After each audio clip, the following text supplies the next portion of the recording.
This is what a nightmare looks like. Mike Tyson's nightmare. It was the richest fight in boxing history. Mike Tyson wasn't ready. Lennox Lewis was. It was the night Mike Tyson hit rock bottom in the ring.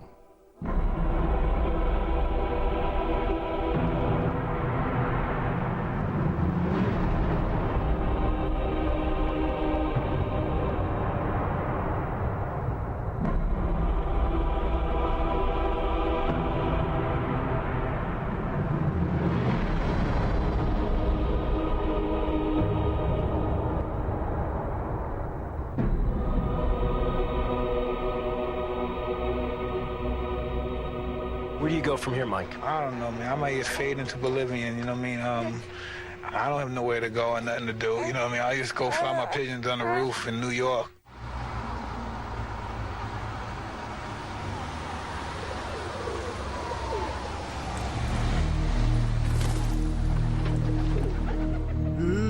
Sometimes I have to be really at my lowest level to really get the purest out of me.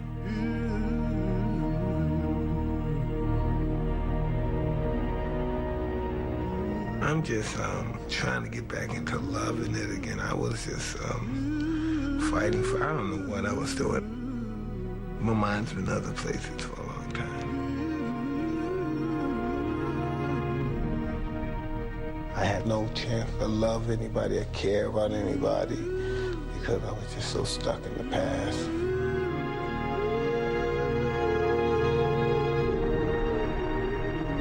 The past is a glorious moment. Isn't it? The past.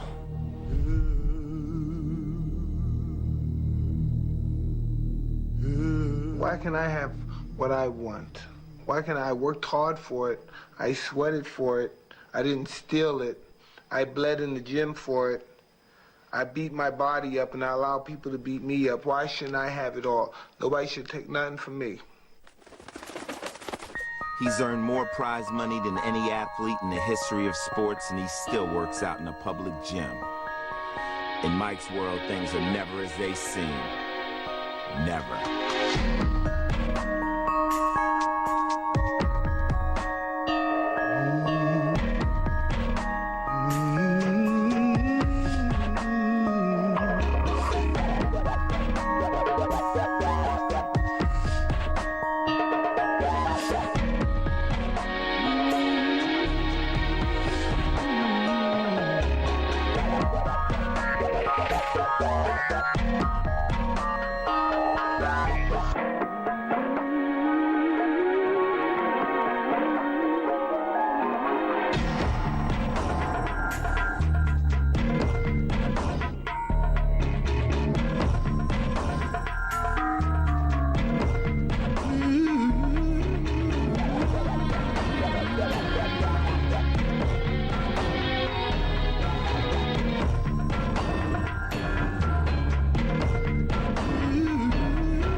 Las Vegas is his last remaining palace.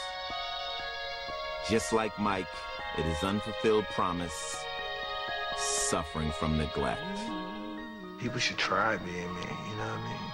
The world I've come from, I've been abused and used. Any way a person could be abused and used. I don't want to look like some enraged animal and stuff. I want to hang out and love life. But I'm not going to tolerate nobody push me around like I'm a chump.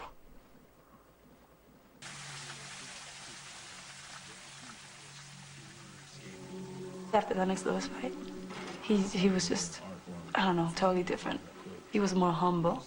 He's just a regular person like everyone else, that he's not this animal, you know, that people think he is. He's just a beautiful person with a big heart, very giving and sensitive and emotional. I know his past and, you know, it's there. You can't just overlook it. I made to show him that there's people he can trust because it's very hard for him to trust people. You know, he's been burnt a lot. And people used to look at him as an easy target. They were like, you know, he's someone that he has so much money. He's always throwing it around. I might as well get a piece of it. You know, that's how people looked at it. He's got a lot of love to give, and people don't know that. So I know that I'm that person. I'm here to make him happy. I'm glad the fact she said she's in love. Then again, you know, all this stuff, all these goodies and stuff, it's easy to love this stuff. You know what I mean? Let us see a couple of my episodes, a couple more of my episodes, and we'll find out. What does a man do to himself when he gets ready to fight another man? Tuning the body is one thing, but getting your mind there is something else. And then you gotta go back. It doesn't matter that you're fighting some guy named Clifford Etienne, a guy you're expected to destroy. You're headed back to Memphis. Back to a place of bad memories. Mike Tyson returning to the scene of his worst performance. And when the week began, we weren't even sure there would be a fight. Tyson needs to win big and make a powerful statement. Tyson risks cuts and infection by getting a tattoo on his face only 11 days before the bout. Billions of people outside with tattoos on their face. I got a tattoo and I'm not finished. I had to stop because people were complaining. So when I get finished, then you talk about my tattoo. And this is nothing. This is not even halfway done.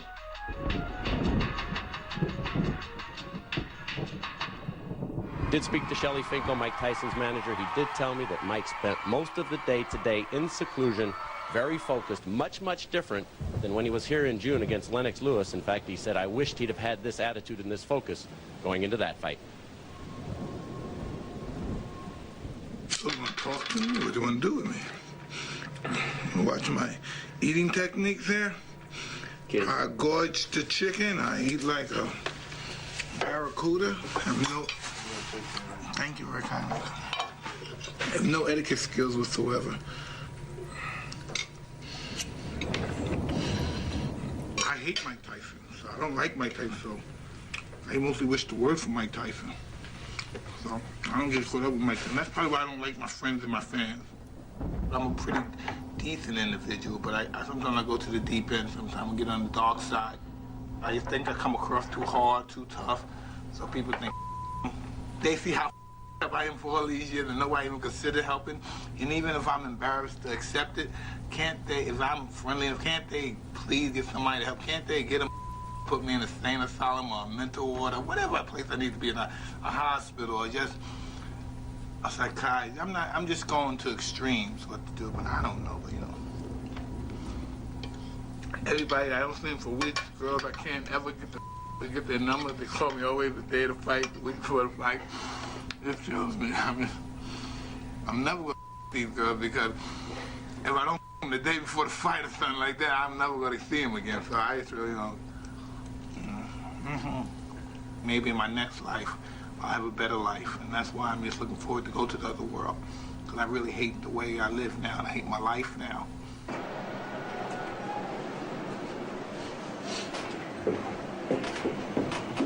Factors over the names and the means. I'm working at another job. None of my friends have any respect for me. Love is respect, I think. I think love is respect.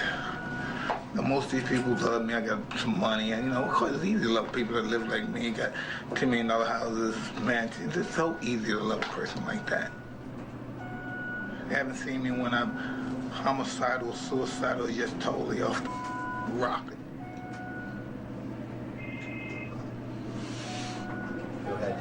The more my bank account grows, the more feelings I lose. The more intimacy I lose, the more respect I lose for women. I probably cheated on every woman I ever been with. Good luck. Good luck to you, Mike. Probably never respect them because I probably never respect myself. I never understood dignity. He spoke to me. I want to, but I just don't have love for anybody. I don't love any woman I've ever been with. Isn't that crazy? Never love them. 20 seconds. After the big fight, it's going on. It's the biggest after party, the biggest club. Denim and Diamond. And do you know what time it is? Danger! What time is it? Danger! Making his way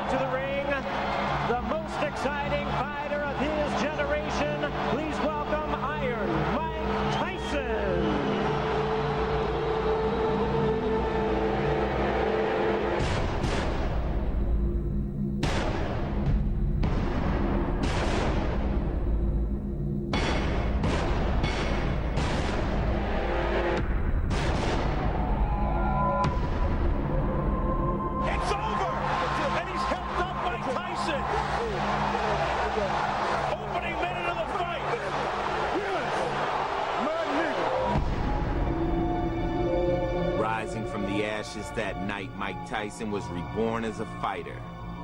At least it seemed that way. I've been doing this for probably 23 to 25 years, and I haven't received any dignity from it. I've received a lot of pain from it. I'd have probably received it just in my average everyday life if I didn't fight, but it made me not like Mike Tyson no more. So when your guys show me love, I hate you, because I don't like myself. So we got a little, I got to catch 22 within my own identity, you know what I mean? That's how come I'm very harsh with you sometimes, because I'm very tyrannical, because I'm not happy with myself. I don't care if I live and die. I don't give a about any of y'all, but I do. Hi, Gina. You saw Daddy fight? Yeah, Well, you happy? yeah. All right, we're going to try to keep him like that, short, and get him out of there, right? Okay, I'm letting my baby go back to sleep. I just wanted to tell her I love her and I won. And tell all the knuckleheads I said hi. Well, I tried to wake them up, but they were out. Yeah, I know them. They ain't going nowhere. Good job. Take care.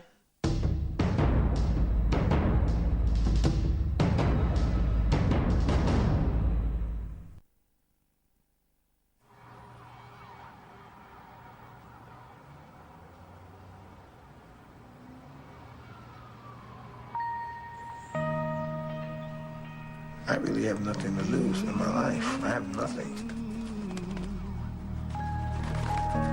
I lost my soul as a human being. I lost my self-respect.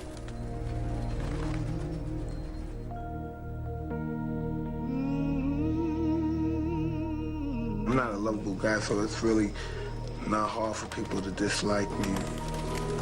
I'm just a decent person. I just want to love everybody, but first you have to love me too. A lot of times I just hate myself. Sometimes I think about some of the things I've done to people and some of the ways I hurt people. Sometimes the journey home shows you where that hate and that hurt comes from. We were just poor black kids that no one cared about, so we didn't care about anyone either. I was just a monster as a kid. The beast survived, the toughest survived, the meanest. You have to be willing to do what no one else would do. Mean, ferocious, bloodthirsty. You just have to be the man. My sister and brother, they used to keep out of me all the time. And I just didn't want to fight. My brother was always a genius. Everybody in the block loved him. And what did they say about you? I was a good piece of piece of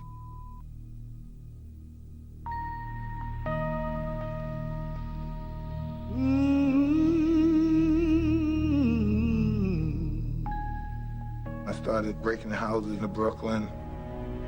I like the armed robberies.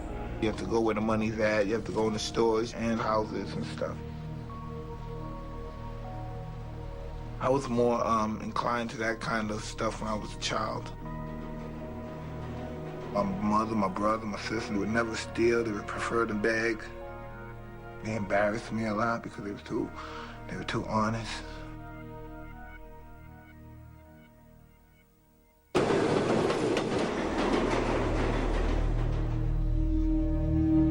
I got a lot of beatings, a lot of real horrific beatings. I was very afraid all the time. My mother may throw hot scalding water on her boyfriend. Her boyfriend may beat her and fracture her eye socket or something, or break her finger. Emotions was high, and they're hating one another, then they're back at loving one another, and you're talking about dysfunctionality at its highest level. The strongest woman figure in our life is our mother, and normally most young black inner city kids see that figure destroyed by a black man, so I don't know, maybe hold some kind of hatred for our mother's boyfriends or black men in general. By age 13, he was locked up, but the abuse didn't stop in jail. I was really abused by the kids, mostly by the staff members. They beat the out of me. I think I deserved, at least 95% of the beatings. And I used to always fight back. I wasn't always successful, but I always fought back. Tyson was sent to a detention center 100 miles from Brooklyn. not far from a town called Catskill, where an old boxing legend toiled in obscurity in a gym above a local police station. I go, that's it. That's it. No, do it the other way.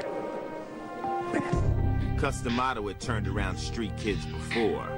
He had trained the youngest heavyweight champion ever, Floyd Patterson. We get a phone call from this Bobby Stewart, who was an amateur fighter, and he was a guard in a correctional facility. He called Cuss one day and said, you know, I got this young kid up here who never boxed or nothing, doesn't know anything, but he gets in trouble. I was wondering if you and Teddy would take a look. I met this white guy. He was strange, a little odd, and he started saying things like, wow, you could be the greatest fighter ever lived, and you're great. I'm thinking he's like some old pervert guy. I'm saying, okay, cool. I knew Cuss was thinking, wow, I got somebody to be young about again, to have some hope. But Cuss didn't want to wait. He was an older man who years earlier had fame, but didn't have it for a long time, had money, but didn't have it for a long time. And now he saw a chance to have it again, but he wasn't young, and he had to speed it up. When he came, naturally, I talked to him and treated him like everybody else. He had to go through the same thing of preparing about the mind and the body and so forth and so on. He has basically destroyed me of all my habits and yes, reformed me. Remember, from the side, you can let that punch go with the worst kind of intention. He's my first exposure to a white guy who didn't judge me. With all the power you can generate. I was madly in love with Customato. I became, he broke me down and rebuilt me back up, and I became totally loyal to him. I became his slave. I was a young kid at the time. I just wanted to love him forever. I wanted to be my father.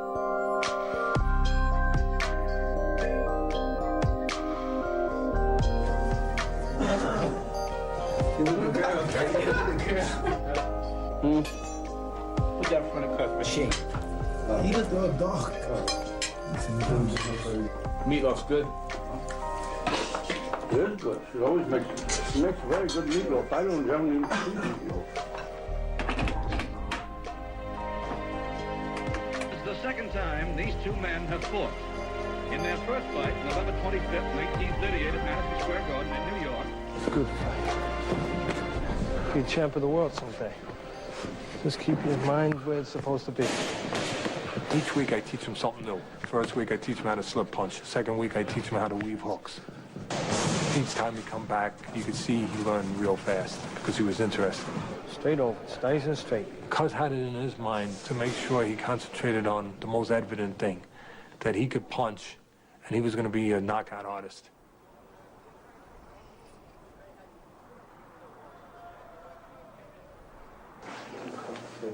He had this outer body that could really fool you. So stretch him out. Into forgetting that he was still a kid who had to develop. Developed as he was physically, he was lacking emotionally. Look, just relax, Michael, relax, just relax. Just relax. Relax.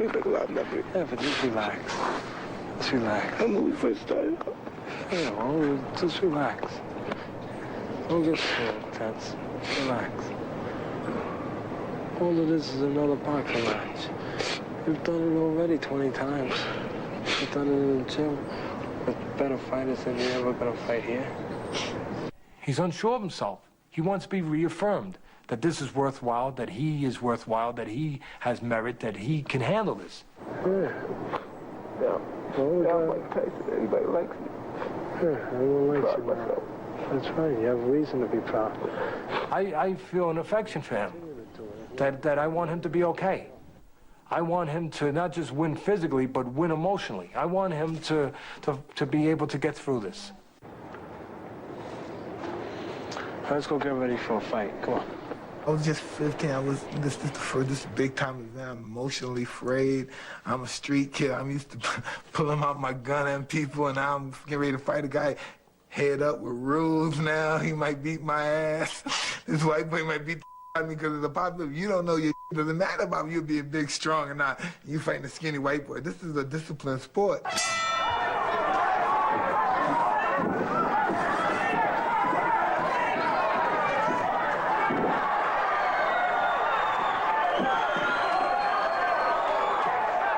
Cuz, 8-second knockout the first round.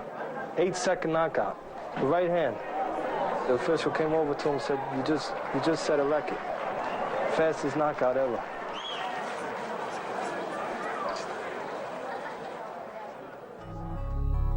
To the outside world, it seemed like boxing's version of a fairy tale. But again, in Mike's world, things are never as they seem.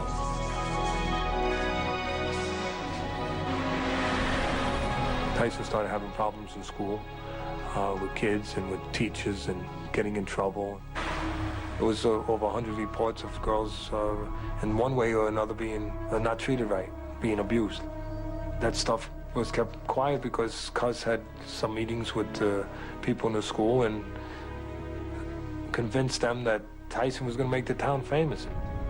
Eventually he was permanently expelled from school.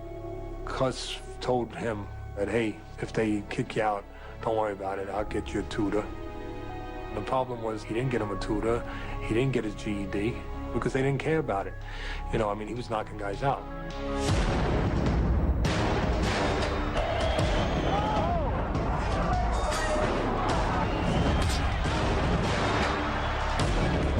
It's like sledgehammers.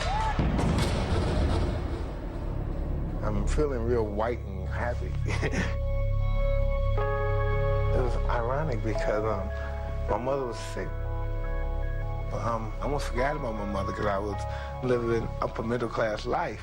I'm in my white world. And then Cuz tells me about my mother's situation with the cancer, and I don't understand it.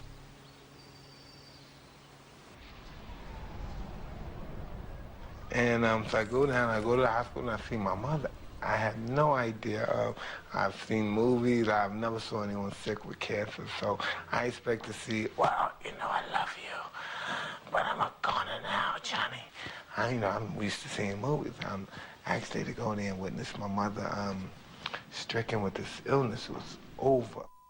Well, man, oh man, the sunken eyes, the skeleton-like head with the skin tightly around the cranium. It was, whoa, man, it was mind-boggling. So, and she was briefly naked. You could see her breath, and I didn't understand. I just didn't understand that the whole scenario there was, I covered up, I kissed her, I never returned, but I kept telling my sister, hey, I'm going there every day. I've been going every day, but I was out getting high and drinking every night because that that took me for, man, I smoked Angel. I really did, man, cocaine. Man, I must have been 15. I blew my mind. So one day, my sister came home, and I was slept because I was hungover and everything. So I was sleeping. I was in my underwear, and I was walking. I guess to open the door for her, and as soon as I open the door, she punches me right in my face. Bam! And she said, "Why you didn't tell me Mommy was dead?" And I said, "Oh." And I didn't want to get killed right there, so I said, "I didn't want to hurt you. I couldn't tell you. I went there, but I never went." And I don't know. I couldn't even go down and witness the body, but my cousin Eric went with her. It was wild. I ain't never want to do that. That poor. I'm not into that. So that was just that was interesting. That was just interesting in my life. That was just a turning point. That was what happened. That poor. That I was gonna be famous and rich.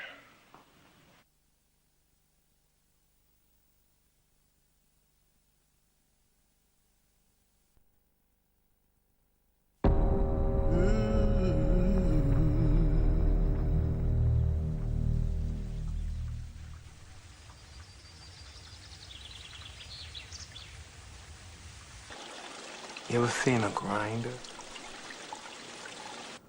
You know the grinder that you take a wood and you put it in and it comes out the other hand and shreds?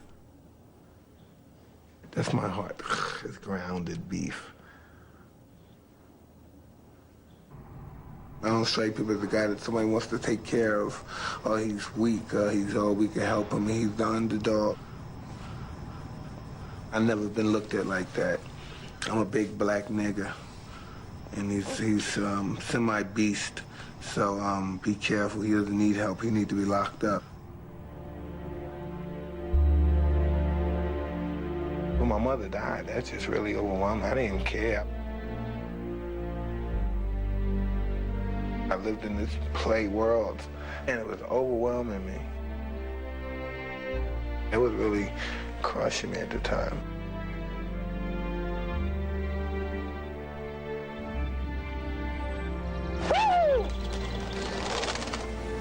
In the fall of 1982, Cus D'Amato became Tyson's legal guardian.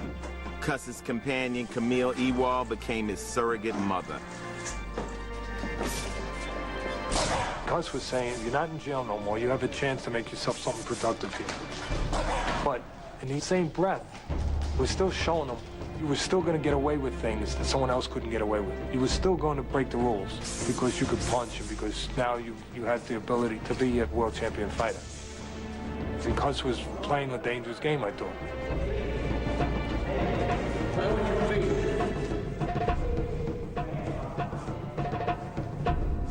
Teddy had married a young lady. We were all kids then, and he had a sister-in-law that was a young girl, and we were all friends, and I guess I was a young boy, and I was fresh, and I grabbed her butt. She was 11 years old, and she was part of my family, my wife's family, and he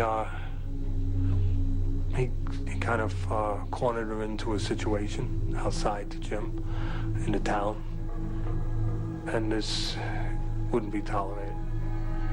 I went and found him, and I put a gun to his head and pulled the trigger back and told him that he would never put his hands on anyone in my family or do anything like that to anyone in my family again, or he'd be dead. Just to make sure he understood, I stuck the gun in his ear and then pulled it out of his ear and shot it off. He crumbled away, and I told him, don't make the mistake again. Understand that you're not ever going to violate anyone in my family, ever, ever. Teddy Atlas never saw Mike Tyson or Cus D'Amato again. Kevin Rooney took over as Tyson's trainer. If you can hit me, I'm gonna get the full impact. The other way, right on top of the head. The other way, I'm going away from it. Keep the head down when you come up with the H. Keep your head down. Yeah, I mean, it's not coming up, it's starting to come up. You can make it perfect. It's good, but it's not perfect. In March of '85, at the age of 18, Tyson turned pro. The first-round knockout became his trademark, and the TV commentators began equating him with animals. Already for Mike Tyson. Look at the size of him. He looks like incredible. Every punch Tyson throws is meant to knock you out. In the truest sense, he's an animal. What a specimen by Mike Tyson here.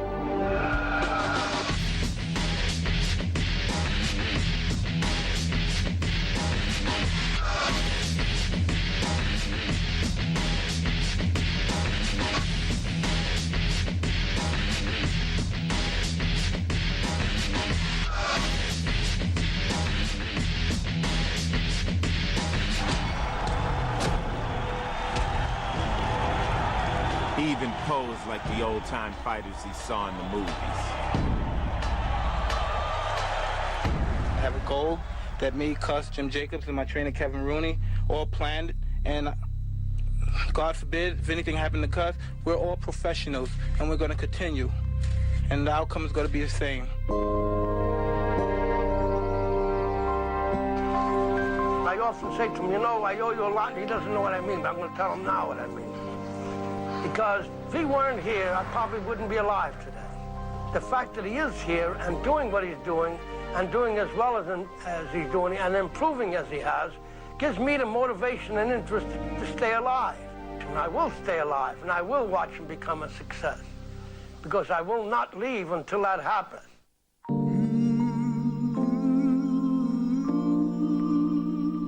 He was a cold old man that'd been through a lot. I wish he lived long enough. I just wish he lived long enough.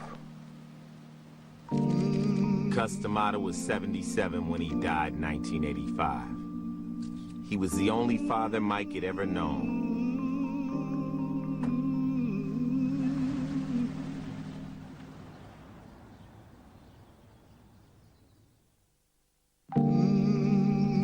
Now what do you do? Who do you trust? Who do you believe? You're an alien in your own world.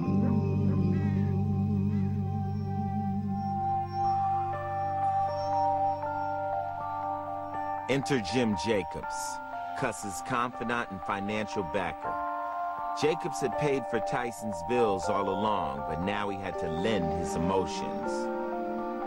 Tyson embraced him as his protector.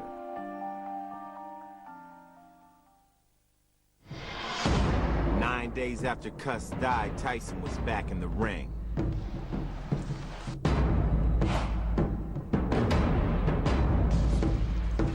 And the knockouts continued.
Undefeated after 27 pro fights, Mike Tyson would get his title shot. A day with destiny at the age of 20. I'm born to destroy. I'm born to be champion. No, I was just some big gorilla knocking everybody out. Didn't stand for anything. Didn't really care about anything. Just want to fight everybody, the good people, the bad people, everybody. Just hate you all. You know, just you. Fighting out of Catskill, New York, with 27 wins, no defeats, 25 KOs, he is the challenger, Mike Tyson.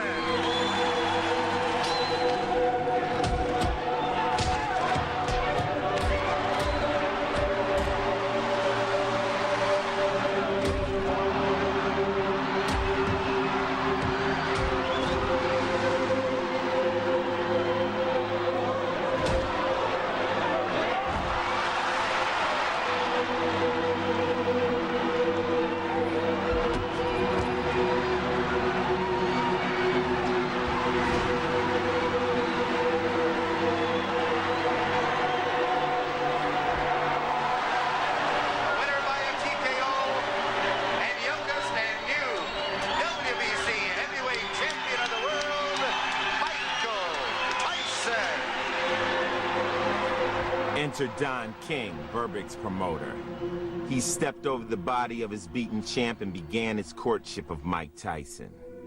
6 months later, he gave him a coronation. King of the corners of the four square ring, you have won the ultimate championship of the world. You are hereby proclaimed throughout the world as the undisputed heavyweight champion. One man, one crown, one champion. Stand firm and hold fast. I don't have to talk, do I? Because I don't know what to say. Long live the king! Long live the king! Long live the king!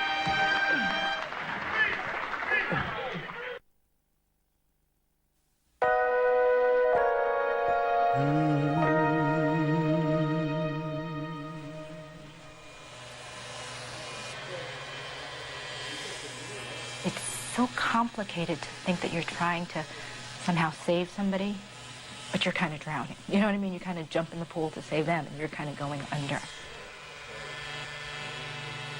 I wanted to take care of him. He made me want to protect him and have everything be okay for him, and he made me want to right every wrong ever done to him.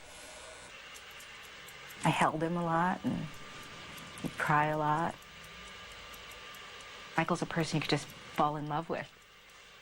You know, there's really something about him where you're like gaga over him. What the S. Scott Fitzgerald say, show me a hero and I'll write you a tragedy. What, they build us up just to break us down. The Beauty and the Beast, that's a great story. But the Beauty couldn't train the Beast. And he ate her. That's man, come on, that's real white to make you look like, an evil black monster. You raise a pit bull, then you get mad because it eats the furniture. Fame. It's a cold game. In Mike's world, it wasn't a good thing. He was controversial enough in the ring.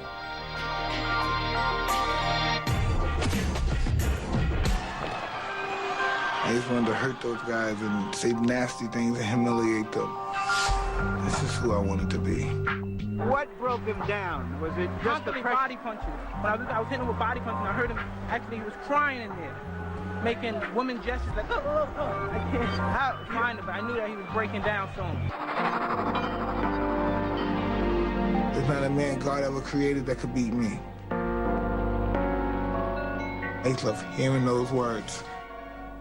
And just saying that, it's just great, just being a little kid saying that, and actually meaning it.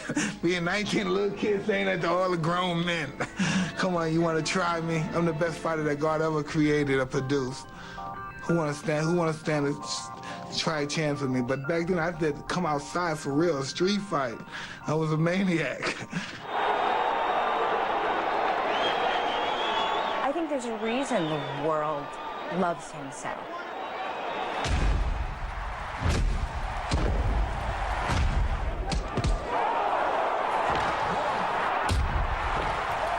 There's such a lovable side to him. It's really so soft and gentle and, you know, sort of like a bear. The winner, and still the undisputed, undefeated heavyweight champion of the world, Iron Mike Tyson. I remember him grabbing me and saying, "You're gonna be my woman, and I'm gonna love you like no one's loved you," you know, kind of thing.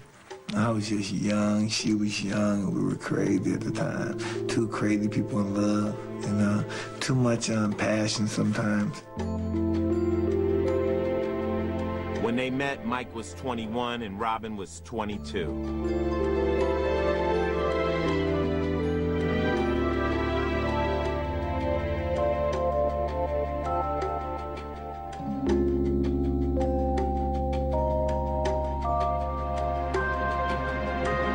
I used to watch Phil Donahue when I grew up on Phil Donahue, you know?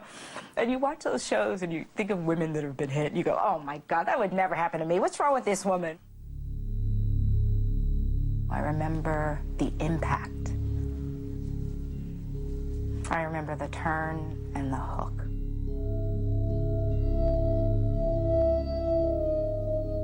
He hit me in the side of the head. And I went from one corner of the wall, bounced off that corner of the wall to another corner, and then I was out.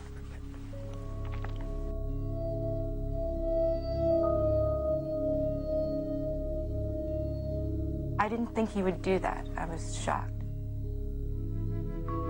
I went from being completely numb to completely embarrassed. I remember thinking, wow, he must really love me. I remember feeling that. Not thinking it, feeling it.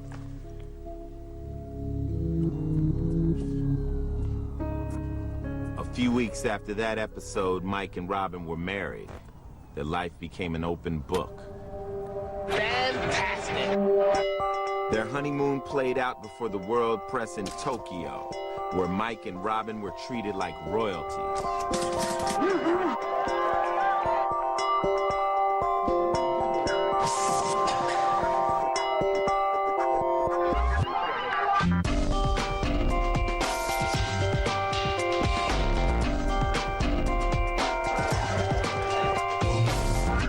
And oh yeah, there was that Tony Tubbs fight. Tubbs is hurt. Tubbs is hurt badly. It was a left hook. Fight is over. With stunning swiftness.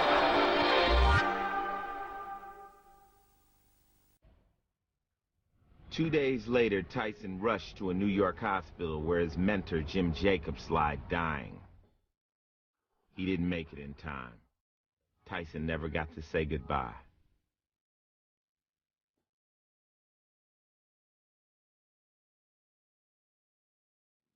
I love Jacobs. He was a beautiful man. It was all teamwork, I believed, in my life. He was just awesome, man.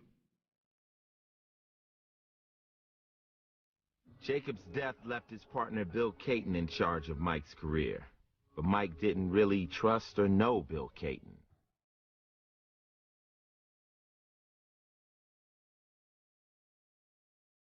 At Jacobs' funeral, in rode Don King, sensing the first real crack in the Catskill connection. Jim was the protector in that world. And a lot of people knew that Michael didn't have a relationship with Bill, so he was pretty much up for grabs. It was like open season. Who's going to get him? Jim, you know, why didn't you let us know? Like, why didn't you prepare us, you know? Because I honestly believe we weren't prepared for Jim's death. And he hadn't prepared us for what was going to happen. Give me a minute. Greed reaches at the deepest core of people.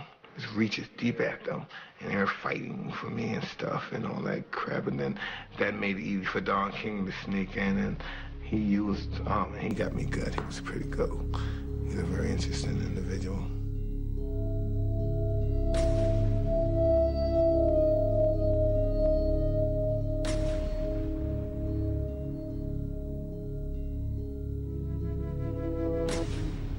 Not only am I hurt, I become the bad guy now.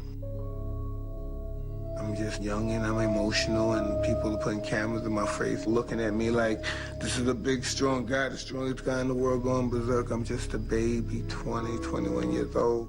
I think he was feeling probably unbelievable amounts of pressure. And I think being in love makes you feel vulnerable. We were both feeling vulnerable, I think, you know, because we were so dependent in many respects.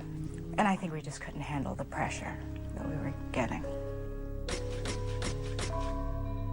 One time it had gotten pretty bad, and he swung a phone at me that I knew was gonna hit my face, and really, I think I felt the pain before, and you know, but just choking me, he vomiting and him kicking me, things like that. But he felt bad. I mean, he felt really bad afterwards. You know, he'd cry like a baby. Like a baby, just cry. I would hold him. I'd hold ice on my face and hold him, you know, and tell him I would console him. And you would think this is a grown man that has all of his emotional capabilities in him and together and intact, and it's just not true. It was some kind of love. I mean, the kind you doesn't go away. That kind.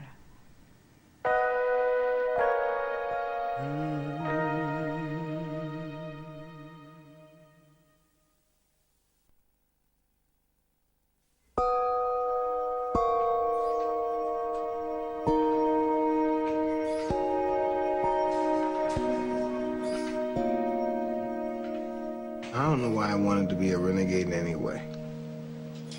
I was just living my life, being Mike Tyson, doing what I want to do, just being rebellious. I just wanted the taste of that world, you know what I mean? I wanted that forbidden fruit that everyone else had. But those ordeals, and you say, whoa. Sometimes it's so ironic. Sometimes I think about things that when I was 20 or 21, and I used to get so nervous. I thought, oh God, what was on my mind? What was I thinking when I was doing that? I want to accomplish greatness. I want to, you know, that's what me and Cuss planned to do when we first started. You know, I want to get some closure with myself and get some kind of greatness. I popped on the scene and made it, and the realer I became to myself, the more phony everything else was around me. You know, I'm a great manipulator. You have to understand, in order to be the greatest fighter in the world, you have to be the greatest liar in the world.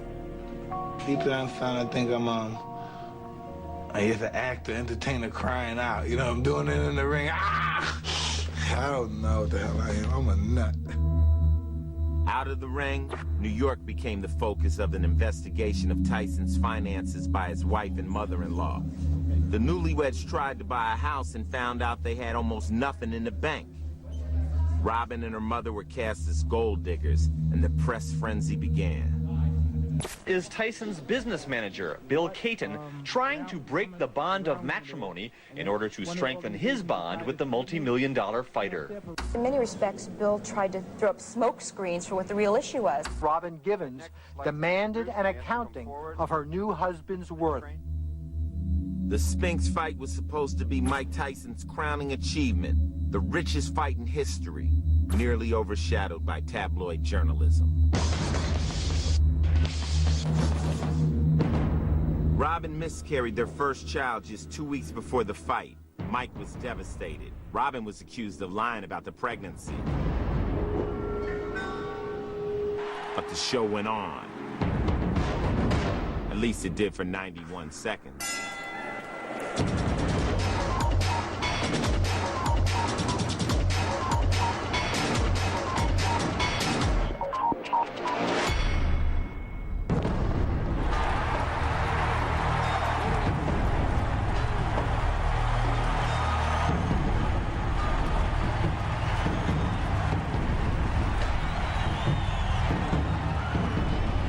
Ironic that in the afterglow of his greatest victory, Tyson focused less on the fight and more on the press. I wasn't really appreciative of what you guys, quote, the reporters, did to me. Building up to this fight, you tried to embarrass me, you tried to embarrass my family, you tried to disgrace us, and as far as I know, this might be my last fight. Mike would say goodbye to the Catskill connection. Goodbye to the gym where he was born as a fighter. Goodbye to the men who had shaped and molded him. Goodbye to Kevin Rooney, his trainer. He had climbed the mountains and fulfilled Cuss's dream. But the man wasn't satisfied with what he had found. Sometimes the game pisses you off and you don't want to play. I'm a real, a weird guy. Once I accomplish something, I lose interest in it. And I just need, that's my whole outlet in life. I need something to do. I need something to do. Don't care how much money I got, I need something to do.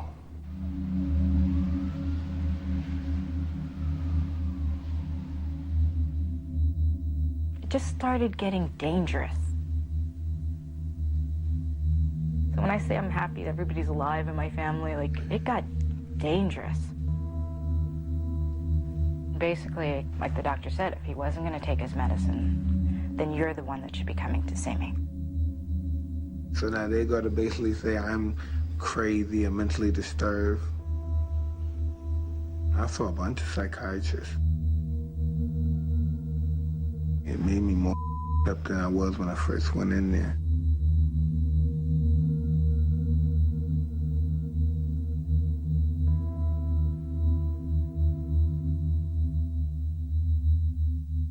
As the battle over Mike Tyson's mental health continues, the latest round goes to the champ, according to the psychiatrist who examined Tyson this week.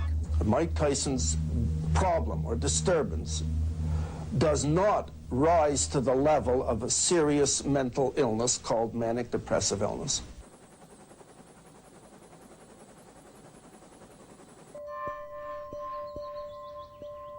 He loves women. Yeah, that was a problem. That was a problem for us, too. The loving women part. I remember Michael picking him up one time, and actually he had on a white sweatsuit, and he had lipstick stains on his crotch. I was a pig. I've never been faithful to any woman I ever met in my life, and it wasn't easy for Robin to live with me either. You know what I mean? I'm a dirty dog, down deep. I found a condom. That was a terrible feeling. Well, I just wanted to live a reckless life. I just didn't think no one could be champion better than I could be. I could beat any bastard in the planet. He hit me. But Tyson said Green ripped his shirt after hassling him about not getting fully paid for their garden bout. So what I suffered. This is what I suffered. Tyson's car skidded off a wet road and slammed into a tree, knocking the fighter unconscious. He was taken to a local hospital and then transferred to one in New York City. You okay? All the while, his wife tried to keep the media away. No, give us a break! Come on, give us a break! Give us a break! Give us a break! Good. I mean, he ran the car into the tree. I mean, it wasn't an accident. But do I think he wanted to kill himself? No. But he did run the car into the tree. Tyson left the hospital Wednesday, apparently after seeing a psychiatrist. Then he got on an airplane and flew off to Moscow, where his wife will be taping some TV shows. In Russia, I would say, I thought somebody was going to die. Me or him.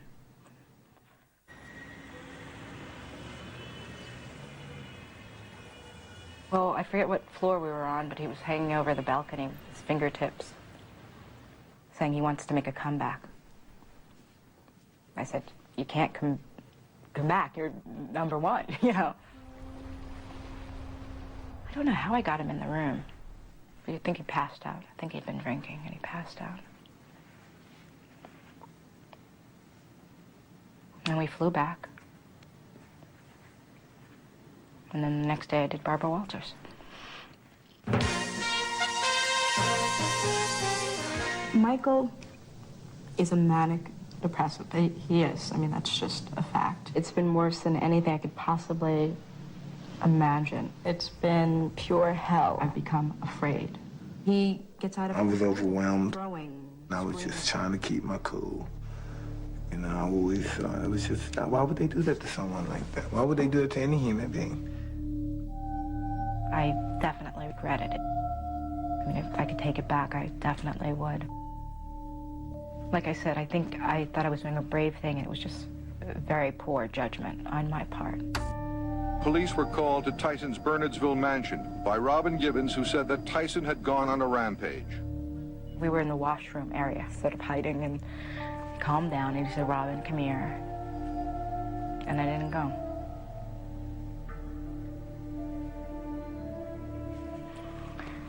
I didn't go. That was the first time I didn't go. There's two young kids that wasn't supposed to be married in the first place, and yes, everybody in the world in your business make you feel like you're in a freak show, and you play into it sometimes. Just, you know, it's just crazy. You know, it's just crazy. Robin Gibbons fled to California from her husband, the heavyweight champion Mike Tyson. And today, Marvin Mitchelson filed for a Gibbons divorce from Tyson.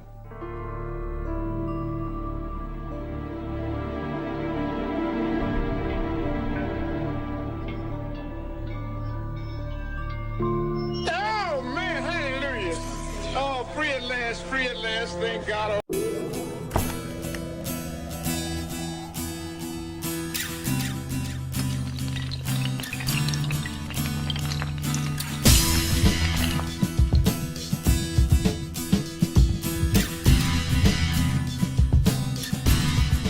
Everybody's free at last. 2 days after Robin left Mike, he was baptized in Don King's church by Don King's minister under Don King's rules. He told me all those white were no good, they ain't. They out to kill us all. They're going to put us in the Holocaust and fry us like they do the Jews. We got to fight these. Oh, he told me some good. Oh, I love that. Oh, yeah, we got to get them. They're going to fry us. And I started believing that they hate us, you know, and I played into that stuff.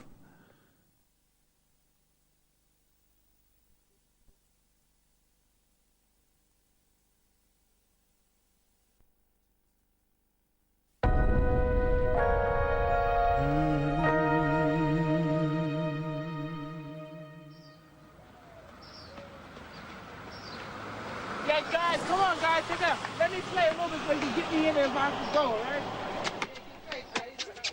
Yeah, money. When I was going through my divorce, I was just in a state of hysterica. It was just awful. And I got manipulated into that situation, and I don't know. I was just very much unhappy from then on. And when I'm pretty much unhappy, I'm just very self-destructive. Mike knew he was headed for a fall, but the rest of the world had no idea.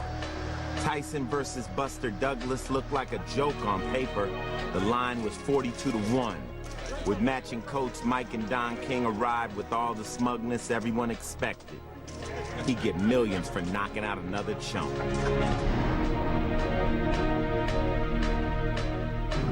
Come one, come all, because nobody can get close to me. They're not even close. I'm the best fighter in the world. There's not a man God ever created that can beat me. There's nobody that can beat me. There's nobody that can beat me. Nobody's invincible. Nobody's the greatest fighter of the world.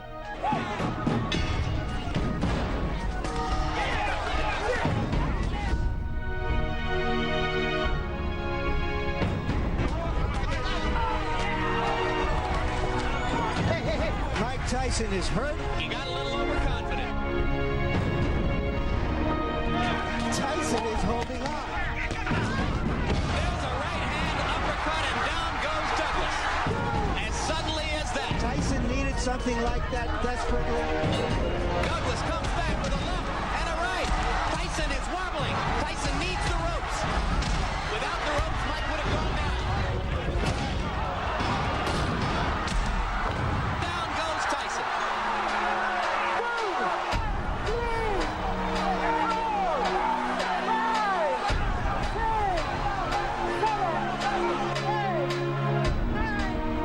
Mike Tyson has been knocked out.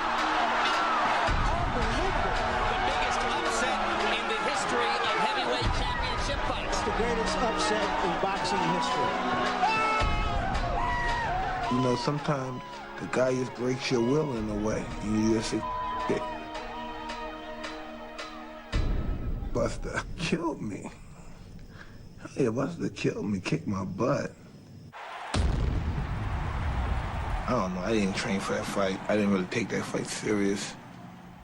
I was those Japanese girls like it was eating grapes. You thought I was Caesar, you thought I was Caligula when I was out there in Japan, you know? They say these things are blessing in disguise. You know what I mean? I just believe it was just a temporary setback. You know what I mean? I'm good. I'm still the best fighter in the world.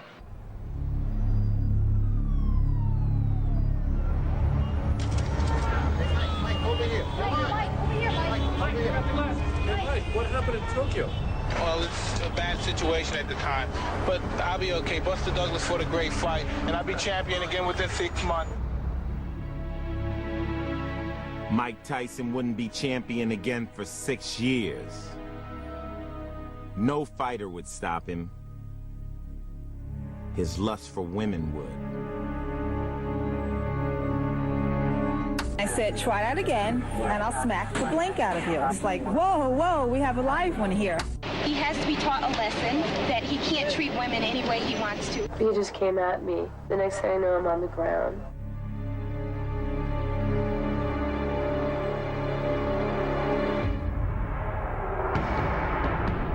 Mike Tyson's sister died, Denise Anderson. She was only 24 years old, but she was very obese. She weighed more than 300 pounds.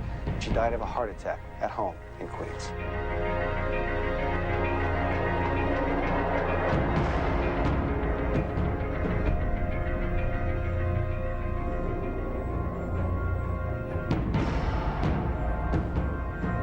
Tyson is back.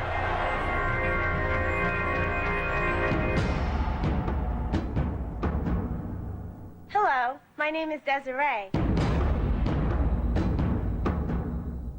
My ideal mate is athletic. Hi, I'm Mike Tyson, and be sure to watch the Miss Black America pageant on this channel, and we will have fun with these pretty black girls. God.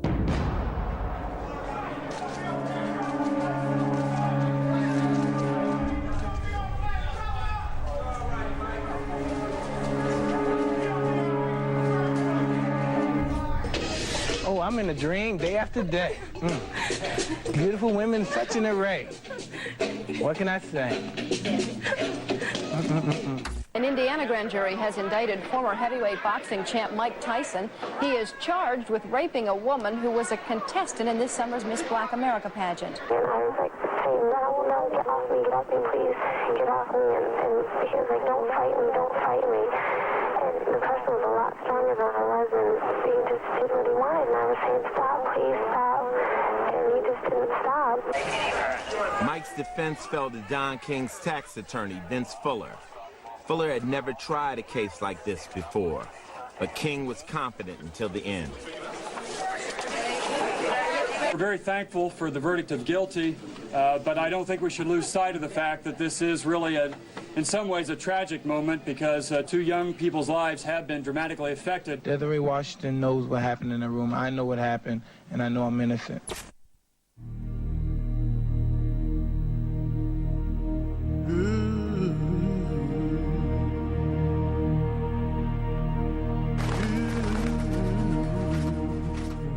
I never learned to play the game. I just was angry at myself and angry at everybody. The judicial system hates me. It just hates me. For what reason? I don't know. What the did I do? Why would you give me 3 years? If the sentence was 63 and you gave me 3, you knew in your heart I didn't rape anybody. You know what I mean?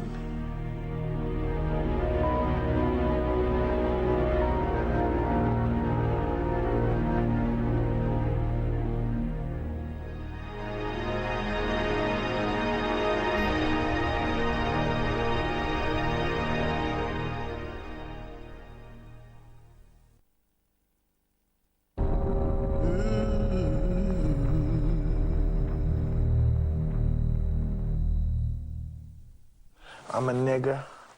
I'm in a bunch of I've been convicted for raping somebody. I've been charged for raping somebody, but I got away with it, so to speak, because I'm a celebrity. I beat some guys up. I brutalized some people. I've been to jail. I've been in all type of you know, really, that's telling the truth. I can't vote. I'm a felon. I'm paying millions and millions of dollars, tens of millions of dollars out of my ass for taxes, and I have no rights. And just have to, I don't got a chance in this society.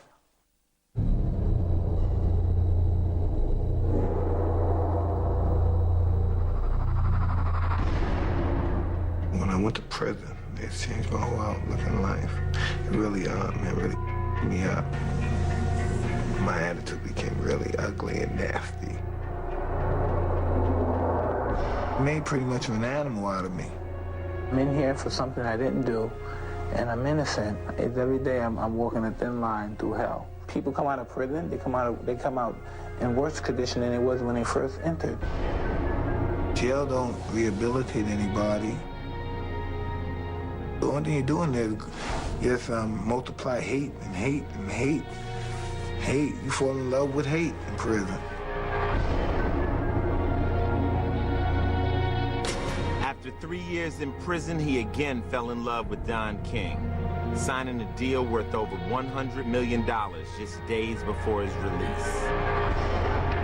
He emerged just after 6 a.m. to the glare of hundreds of cameras, but the world would see and hear little of Mike Tyson as he shed the title of inmate number 922335.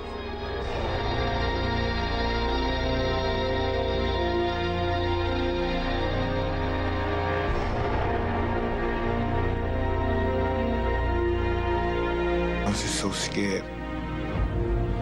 Now I'm back in society. And no one cares either.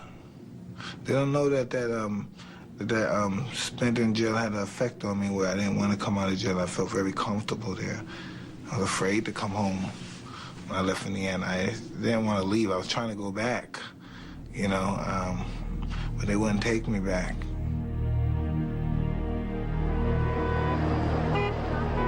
I'm scarred forever because of this.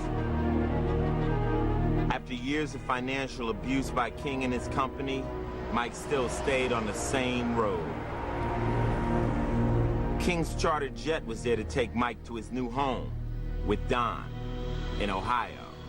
In prison, Mike had converted to Islam, but his religion remained Don King. It was crazy. It was just crazy. Everything was just too fast. It wasn't real to me. You know what I mean? I was just in a real horrible place, and I just came out, and everybody just made like I was, oh, we love you, Mike. They had no ideas some of the bad habits that I've picked up, and they love me. Oh, God.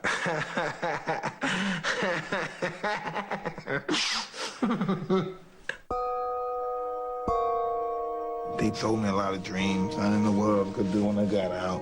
I just didn't know where I trust these guys, and I believe they have my best interests. But I didn't understand what's going on, man. Really, I didn't. Afternoon. In the last 3 years, I had the chance to reflect on my life and develop my mind, and I will continue my journey to making myself a better person. I came out with more vengeance than anything. I used to be more evil and vengeance, you know. There's been a lot of speculation about my plans, and here they are. I will fight again. I signed contracts with these people for large sums of money. They didn't want to hear nothing. They didn't want to hear you need some time to get your mind together and your life together. You need this money. You have to pay back this money. There's no question that when Mike was in prison, he was effectively bankrupt. Mike's future was well planned out by Don King prior to him getting out of prison. He gave trust to him in many, many, many areas, and Don managed to ensure that Mike had no lawyers, no financial advisors, and no accountants. I was walking him through some of the legal documents, just one of which managed to take $43.5 million out of Mike's pocket and put it into Don's pocket. Cuz once told me, I never forgot that. He said, hey, there's animals disguised as human beings out here. You're not sophisticated enough to decipher the two. In April of '95, Tyson moved his base of operations to Las Vegas.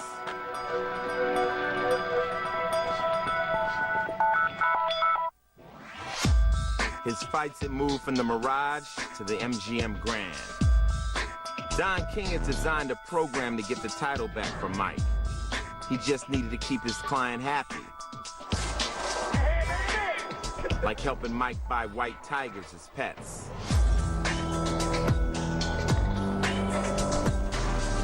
His house was next to Wayne Newton.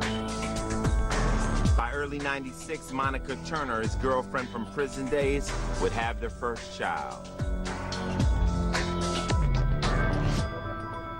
There were often times where I felt that there were outside people who kind of manipulated what should have been a personal relationship for their own interests. And a lot of the times what was best for Mike or best for his family got lost. The one, the only, the legendary Mike Tyson! The MGM Grand deal was unique in boxing history. It was a 10-fight guarantee which could pay Tyson upwards of $150 million if all went right. It started out okay.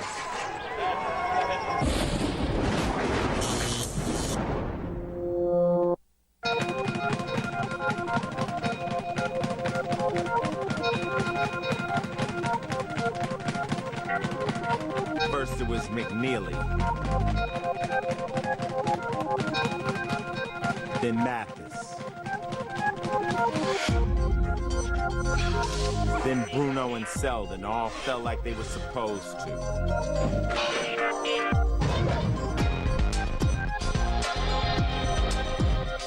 Evander Holyfield didn't follow the script.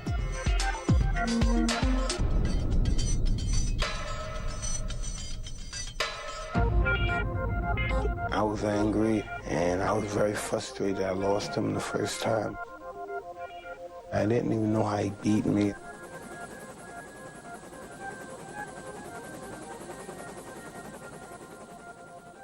The second fight, I realized he was headbutting me, and I realized that's how I felt the first time, the dizziness. So I started feeling the same blackout type of feeling. I was angry, and I reached out in very stupid rage.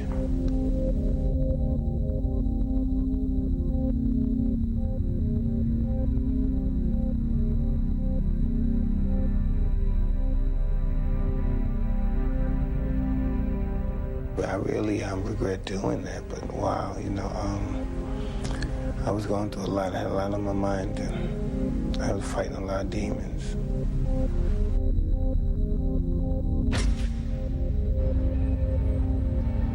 Saturday night was the worst night of my professional career as a boxer. Mike Tyson is temporarily suspended.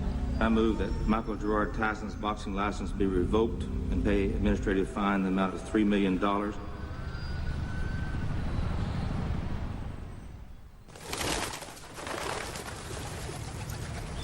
White society thinks I'm an animal, a wild beast out of control, ready to rape their daughters or hurt them or do something drastic to them. I'm just the biggest prick as they are. You know, I'm whatever they want to be.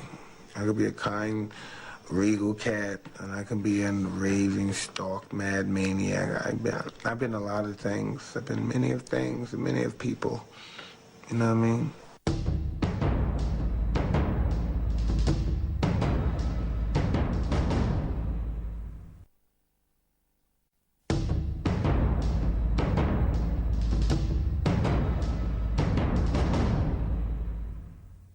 You love me, Mike? I love you. All right. No. Get off me. Get off my hand. He was out seeing, let him catch the first stone. Don, did you ever steal from him? In the wake of Holyfield 2, Tyson would sue Don King for $100 million, alleging King stole from him for years. I'm just trying to get out this debt, man. That Don King got me involved with, but I'm just trying to get out this debt, man.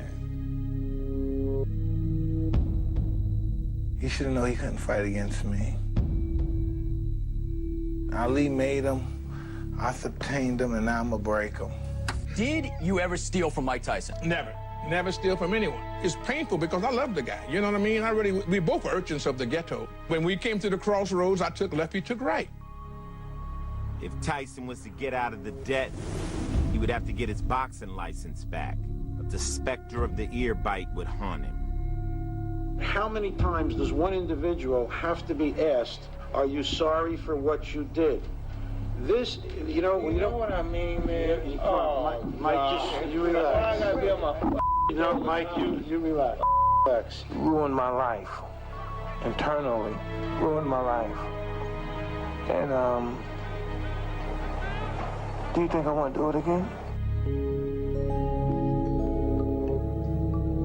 Stand tall, stand proud. Boxer Mike Tyson pleaded no contest Tuesday to misdemeanor assault. He was accused of kicking and punching two motorists after a traffic accident last August. Mike's never been a threat to the community. Mike's a very sweet, very sensitive, very giving person. You guys have all been told lies by people profiting at Mike's expense. Boxer Mike Tyson could be back in the ring before the year is out. On Monday, in a 4-1 split decision, the Nevada Athletic Commission gave Tyson his license back. An emotional Mike Tyson winning another round in his beleaguered boxing career. I was up, man. You have to admit, man, God, man. You guys have no idea. You guys have no idea. Biting Mr. Holyfield's ear off and all that stuff. You know what I mean? You don't care about that? No, Holyfield. His anger and his debt grew. Now the IRS wanted $13 million. Don King's sweet talk had left him totally unprotected. Man, you gotta understand these niggas did. They make my wife, like I left my, they had my wife think I'm a punk ass. made me look like a bitch-ass nigga, humiliated me. So really I left because I wasn't even a man in my household no more. That's really the real reason I left. You make you want to kill them, you know? So I lined them up, St. Valentine's Day action. Mike Tyson now entered uncharted territory. While he hired Shelley Finkel as an advisor, he was spinning out of control between depression, anger, and rage. How about the 19 months off? What about it? What about it? Does it pose any problem to you? We'll see. I doubt it seriously. You take into the ring a lot of rage. You know, who cares? We're in a fight anyway. What does it matter? Well, for example, rage against Evander Holyfield worked against you. Well, it. It's a fight, so whatever happens, happens. Mike, why do you have to talk like that? Well, I'm talking to you the way I want to talk to you. You have a problem, turn off your station. You know what? I think we'll end the discussion right now. Then we could. You got it. Have a nice fight, Mike. Fuck off.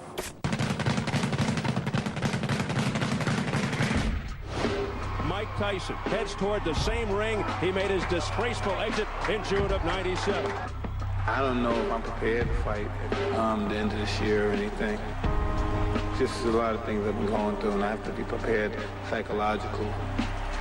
Two big misses by Mike Tyson. Another miss with a wild swing. Tyson continues to miss with those wild lefts. Both are off to a tremendous start. Right, step back. Hey, Mike. It's tough to unravel those two. They continue to hit after the bell. Here we go again. Here come the corners. Here comes security. It's bedlam in the ring. The two have to be ripped apart at the end of round one. What an unbelievable start. Now they pick it up in round two. Now this is war.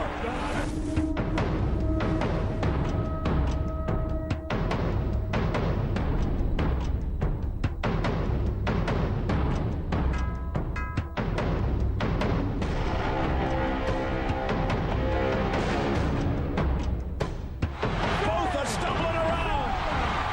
8, 9, can he make it? It's over. It's over. Mike Tyson has returned. I'm not afraid to die. I'm not afraid to waste my life, because when I die, I'm going to paradise. And I'm not worried, so I'm in a hurry to die. But no one's going to disrespect me, and no one's going to write nonsense about me without me retaliating back.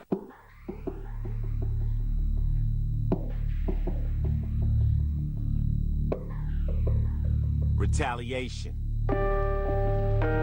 Assaulting two guys at a traffic accident would put him back behind bars in the spring of '99. Things go really good for a while, and then they go the opposite way, kind of like a roller coaster. But there's just a lot of outside forces that you don't see unless you're in it, that happen every day.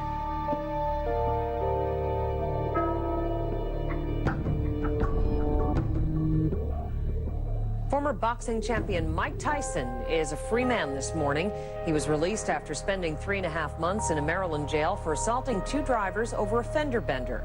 The final obstacle to his release was cleared when an Indiana judge ended his probation on a 1992 rape conviction. A spokesman says Tyson will return to the ring. People think they see the cars, the glamour and stuff, and they think, oh, I want to be like him, but it's not easy. I don't think they would really want to if they knew what it entailed. Things are getting ugly again. It doesn't seem like we're ever going to have a normal fight. Oh, great! Oh, and he hits him after the bell, and Morris goes down, and here we go again.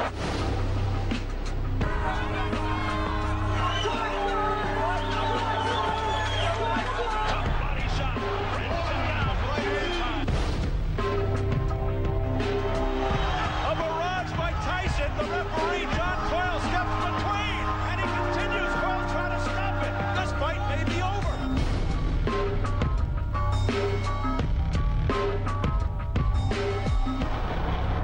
the most brutal and vicious and most ruthless champion there's ever been. There's no one can stop me. Lynx is a conqueror. No, I'm Alexander. He's no Alexander. I'm the best ever. There's never been anybody as ruthless. I'm Sonny Liston. I'm Jack Dempsey. There's no one like me. I'm from Nairclaw. There's no one that can match me. My style is impetuous. My defense is impregnable. And I'm just ferocious. I want your heart. I want to eat his children. Praise be to Allah. All right, Steve, you guys could decipher that.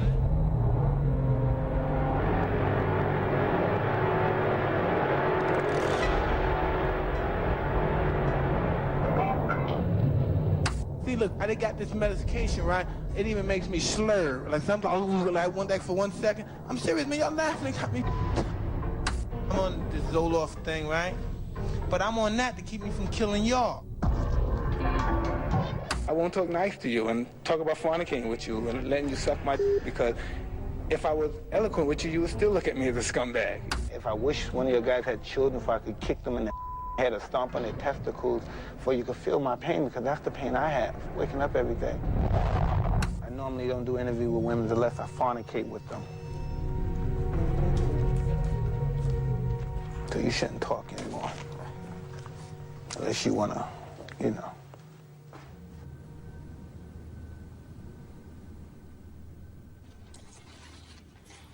There were days and nights that, you're not sure what's going to happen today or tomorrow.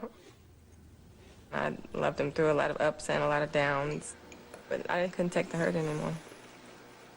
We got along great, other than the whole issue of, other women. So I made the decision to file for the divorce because I just got to a point where I couldn't do it anymore.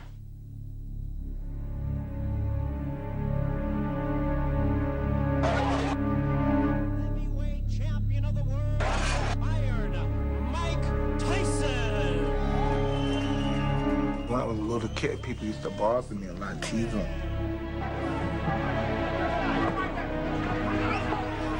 As I got older, I started fighting people back.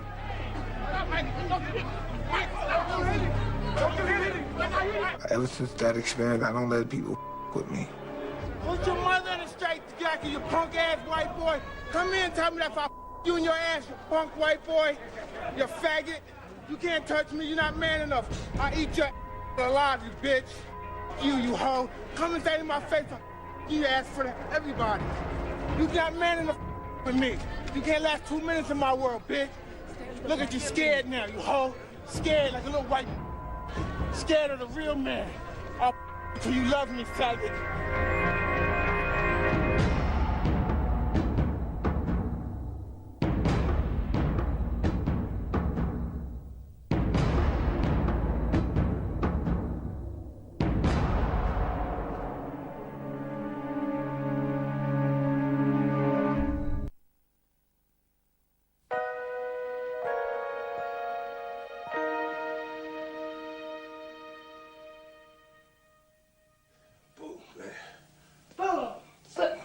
This one right here. Damn. You know, nobody really feels for me no more in this world. I guess they just wrote me off pretty much.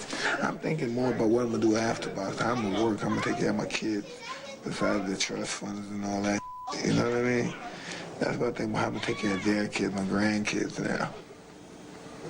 I'm a real angry and bitter man, Mr. Mike. I'm real angry and bitter at some people. Really.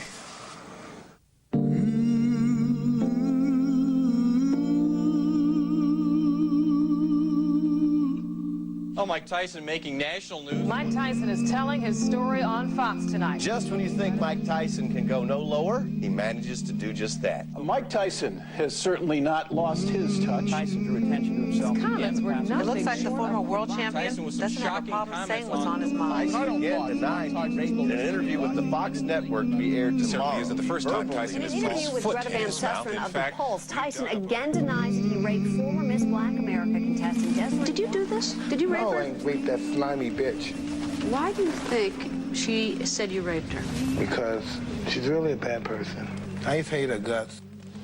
She put me in that state where I don't know. I really wish I did now, but now I really do want to rape her and her mama. More trouble for former heavyweight champ Mike Tyson. It happened early this morning in downtown Brooklyn. The volatile heavyweight is charged with misdemeanor assault. I'm a nigga. I'm a big, strong nigga that knocks out people and rapes people and rips off people, you know what I mean, bully people. You. I'm gonna live my life. I understand this society that I live in hates me. I'm gonna suck. I'm gonna spin it. I'm gonna live until they kill me.